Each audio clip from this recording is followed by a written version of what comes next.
It's been disappointing from a Chelsea fan point of view. It's been disappointing for Frank Lampard. He's not been able to get the best out of his players. I think he's struggled to find the right formation, the right team.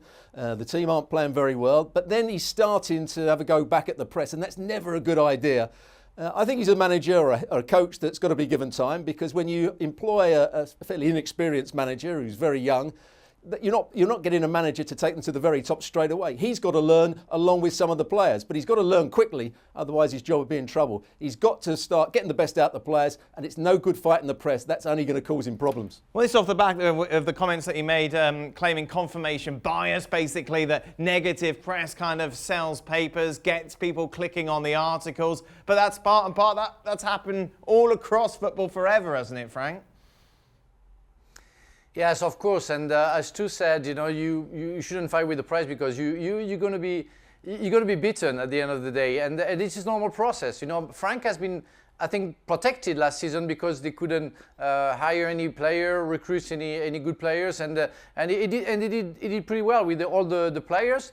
But now we want him to justify, the 200 million spent to get better players who have hard time to adapt to the Premier League. So of course we're going to go into his nerves, but we have to, because we want something to be changed. We want something to be nicer, and we want result, because I think the fans deserve a result. And so of course we have to make sure that we find the responsibility of everybody. Frank's responsibilities, but the players too, and maybe the fact that we are going through a pandemic, and we can see that other teams are struggling, and I'm talking about Liverpool, for example. So we have to see the whole picture to analyze everything, but we have to be frank. We have to say what we see, and what we see, as Stu said, from Chelsea is disappointing. So, Robbo, how do you fix what's going on? Because what's striking every time you watch Chelsea play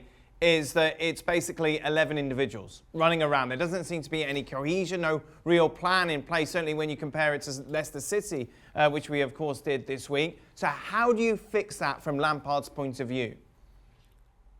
Well, as a coach, you have to stick with what you think is right, and then try and improve what you think is right. Not keep changing from one sort of tactic to another tactic, and then try and change the players quickly, and I'll drop him and put him in, because then you get no consistency, you get no continuity.